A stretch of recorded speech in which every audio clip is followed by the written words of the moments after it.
A man comes around the bend in the path. I stop short when he appears. The heath has been quiet today, under dark snow clouds, and we're alone on a path where the oak trees form a tunnel. The man is wearing a hat and a wool overcoat with the collar turned up.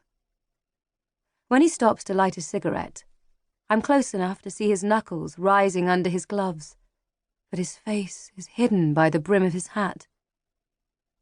The dog is somewhere behind me. I don't call for him. I don't want the man to hear. Sparrows fly over our heads to the oaks, drawn into the branches like filings to a magnet. His lighter won't catch, and the metal rasps as he tries again. Jasper brushes past me, and I reach for his collar but miss, almost losing my balance. The lighter flares, and the man tips his head to hold the cigarette in the flame. Then he drops the lighter in his pocket and holds out his fist for the dog to smell. Jasper whines, and for the first time the man looks down the path at me. It isn't him. I call the dog. I apologize in a strained voice. The path is narrow here. We have to pass within a few inches of each other. And I look at him again, to be sure. Then I clip the dog's leash and hurry towards the houses and people on Well Walk. I wish it had been him, and that instead I was searching the ground for a heavy branch and following him into the woods.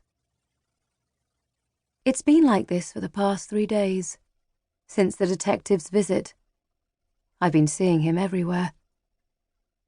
Last Thursday night, I came home from work and ran a bath before taking off my coat.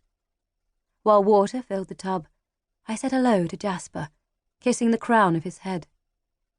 His fur always smells like clean smoke, like he's recently been near a campfire. I poured a glass of white wine and drank it standing at the counter. In the bathroom, I filled a small wooden shovel with Epsom salts and tipped them into the water. My friend Nell sent me the salts because they help with aches, she said, and I'm always sore after work. I undressed, listening to the tap dripping in the quiet flat. I left the bathroom door open, since the dog sometimes likes to come and sit next to the tub. I dropped under the surface, feeling the water slide along the length of my body. I need to suggest massage to Agnes for her arthritis, I thought, then tried to stop thinking about Patience. It would help her loneliness too. Her shoulders relaxed when I checked her heart, and she went still, like she was absorbing the touch. I lay with just enough of my face above the surface to breathe, the water slipping over my chin. Pasta with pesto for dinner, I decided. A sound came through the liquid, and I raised my head to listen as water spilled from my ears. Someone was ringing the buzzer. My order. Finally, I thought. The book was meant to be delivered 2 days earlier. I pulled a sweatshirt and tracksuit bottoms on over my wet skin, nudged Jasper back from the door, and ran down the stairs. There are 2 doors before the street, and I was in the icy space between them when I saw who it was. Not a courier. The inner door closed behind me. As I opened the next one, the woman lifted her badge. "D'you have a moment to talk, Claire?" She followed me up the stairs, which seemed to take a long time. My fingers were stiff, and I had trouble with the keys. Jasper greeted her, offering her a stick from the towpath. My chest was bare under the sweatshirt, and I left her on the sofa to find a bra. When I came back, her expression was neutral, but I could tell she'd been studying the room. I wondered what she made of it, and if she'd expected worse, considering my background.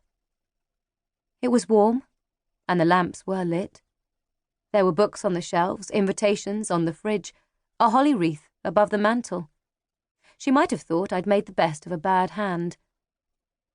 Or she noticed the open bottle of wine on the counter, the dog, who was half German shepherd, and the number of bolts on the door. It's only at home, I wanted to tell her. I'm not that careful outside.